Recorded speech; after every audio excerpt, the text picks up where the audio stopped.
Hello, I am Dr. Matthew McLean, and I am here to give a biblical perspective on dinosaurs.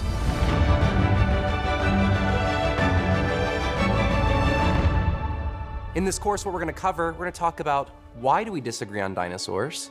How do we know about dinosaurs? What is a dinosaur? What are the different types of dinosaurs? What is the relationship between birds and dinosaurs, and what happened to the dinosaurs? There's a lot of things to go through. Obviously, we have a brief time, and so we're going to kind of move along, but there's certainly many resources out there if you're interested in learning more about this topic. We want to talk about this topic because there's a lot of misinformation out there about dinosaurs. And so what I want to start with today is, why do we disagree on dinosaurs? And the reason I say we disagree is because if you go to a natural history museum or watch a documentary or read a book, many times they're from a secular perspective when they talk about dinosaurs. And you're getting a secular perspective on math, not such a big deal. But with dinosaurs, you're going to hear a very different narrative than what you might read in the Bible. For instance, you read books or go to the museum, you're going to learn that dinosaurs lived millions of years ago. In fact, they would say that dinosaurs went extinct about 66 million years ago after existing for about 165 million years. And that's not including, of course, birds, which in the evolutionary model are descendants of dinosaurs. This is very different from what we read in the Bible, where it talks about the earth only being a few thousand years old, at least how we interpret it, and a creation event where you're not having birds evolving from other animals, but just being made on that day. So as Christians, what do we do with this topic? Well, what we're going to cover today is, were dinosaurs real? How long ago did dinosaurs live? And how can we understand dinosaurs from a biblical creationist perspective? So let's get started. It seems odd that I have to talk about the reality of dinosaurs, but that is something that comes up. And I've met people before, children and adults, who told me that they did not know dinosaurs were real. They thought they were fake. I'm sure movies help with that, things like Jurassic Park. But the reality is they are real creatures. And I can tell you that because I'm a vertebrate paleontologist. I go and dig up their bones. I've been out to Wyoming and Colorado and other places, and I've been able to dig up dinosaur fossils. And so I've got a picture there for you of a site where I worked in Wyoming during my dissertation. You can see some dinosaur bones there, including a Triceratops dentary, a lower jaw bone. And I demonstrate there for you how it works on the original animal. So yes, dinosaurs were real. But it's not just their bones that we have. In fact, we can see evidence that dinosaurs didn't just exist, but they did things. For instance, you can see a picture up there of a bone that we collected out in Wyoming. And that bone, I've got a 3D print of right here. This bone is from a Tyrannosaurus rex, a younger individual. And we were very interested in this bone because of the scratch marks. And you can see those in greater detail on the screen there. Those are tooth marks. And we were able to figure out that not only are they tooth marks, they're tooth marks from another T-Rex. And they look like feeding traces, which suggests that we have a T-Rex eating another T-Rex, at minimum biting another T-Rex. And so that's really interesting, because we're not only learning that these animals existed, but we're able to see that they did things. They had activity. And so it's very difficult to imagine that these just popped up one day in the ground. These are showing evidence that things used to happen. If you saw a raccoon carcass on the side of the road, you would say, that's disgusting. But you might also notice that maybe an animal was feeding on it or something. You wouldn't think, hey, that raccoon just popped into existence dead with, bite marks on it yesterday. No, you would think the raccoon was a living animal that got hit by a car and then was fed upon by another animal. We should do the same when we extend back to the fossil record. Now, one of the questions people ask me a lot is, how long ago did dinosaurs live? And this is really where we start to see some of the disagreements that happen between a biblical perspective and a kind of secular, conventional evolutionary perspective.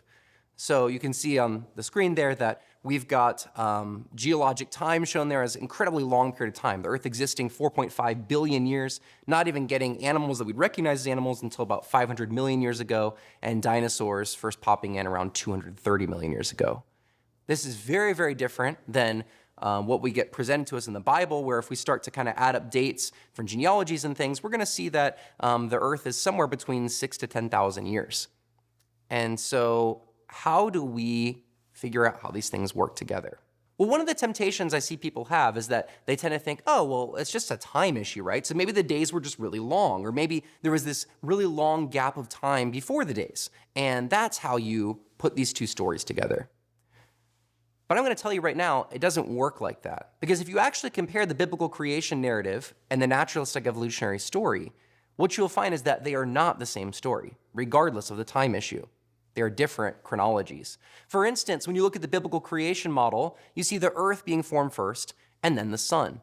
But in the naturalistic evolutionary model, you have a functional sun before you have really a functional earth. In the biblical creation model, you have plants appearing on day 3, the sun on day 4, and marine invertebrates like snails would probably be on day 5. But in the naturalistic evolutionary model, you have the sun and marine invertebrates existing for millions of years before plants are there. In the biblical creation model, you have birds appearing on day 5 and land animals, like most of our dinosaurs, on day 6.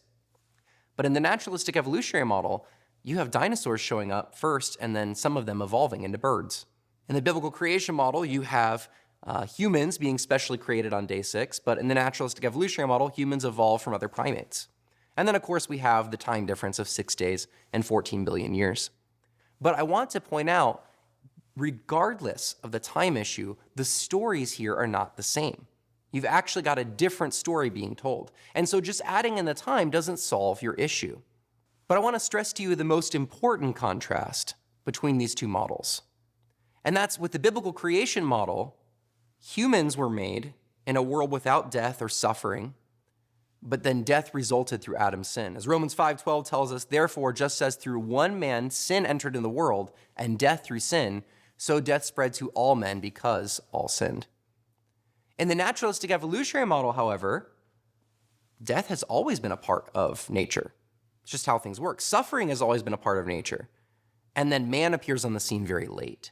And so when you're trying to come up with hybrid positions like old earth creation or theistic evolution, you've got a really big problem here of death and suffering appearing before sin. And so that starts begging some really big questions, right? Where do sin and death actually come from? And the reality is, if you're not certain that there's a universal sin problem, can you be certain that there's a universal solution to that sin problem? And so you can see we're stepping into some really deep theological territory here. And so it's not just an issue of could day mean, a million years or a day. It's really a big theological tangle of things that we want to be able to sort through. And so I think it's very important that we get this right. Now, one of the things that you'll see as you kind of interact with the world is you may hear people like Richard Dawkins or other people say, well, if you're going to be a creationist, you have to throw science out the window, right? If you're really going to believe what the Bible says, you can't actually do science. But I would disagree because here I am doing science, right? I mean, if I'm out there digging up dinosaur bones and writing about them and things, that's science.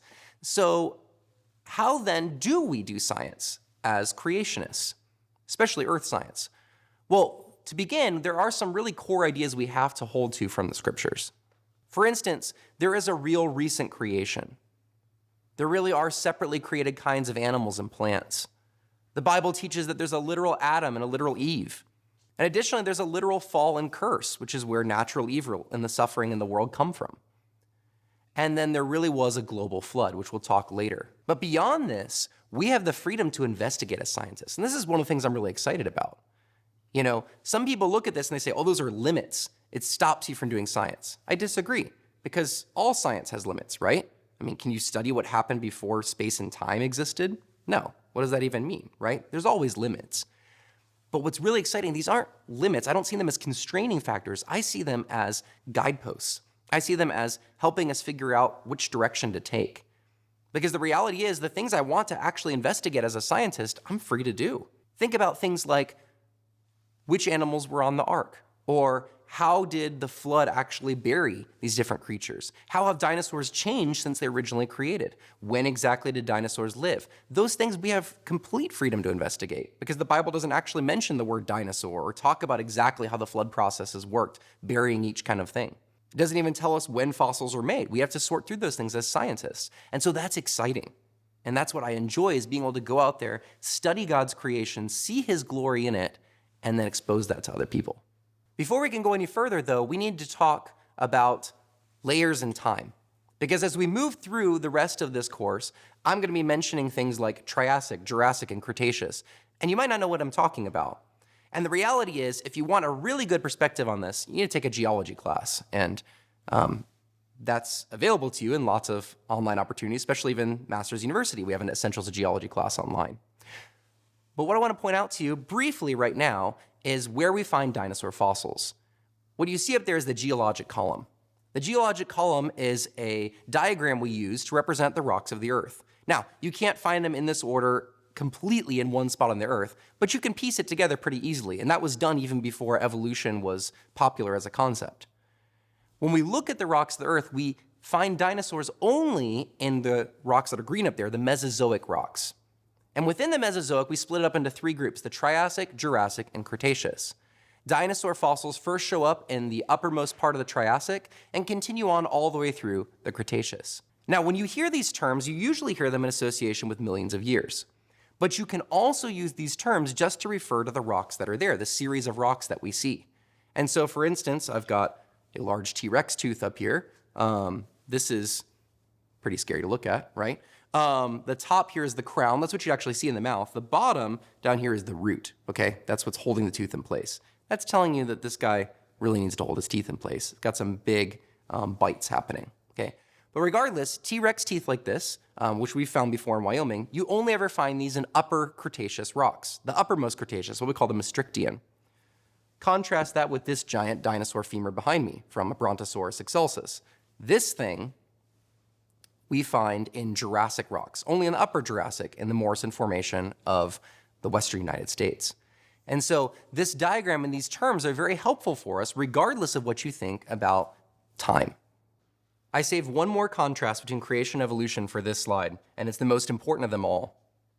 And you can see up there our perspective of having, from biblical creation, that God made humans and that they were without sin, without death, and a perfect creation. But because of Adam's sin, they died. As we read in Romans 5:12, therefore, just as through one man sin entered the world and death through sin, so death spread to all men because all sinned.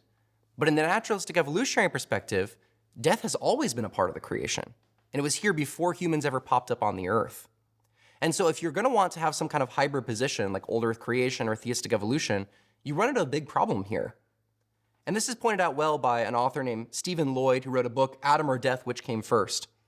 And he points out that physical death is an enemy of Christ. In fact, you can read this in 1 Corinthians 15, where it says specifically that Christ will put all his enemies under his feet.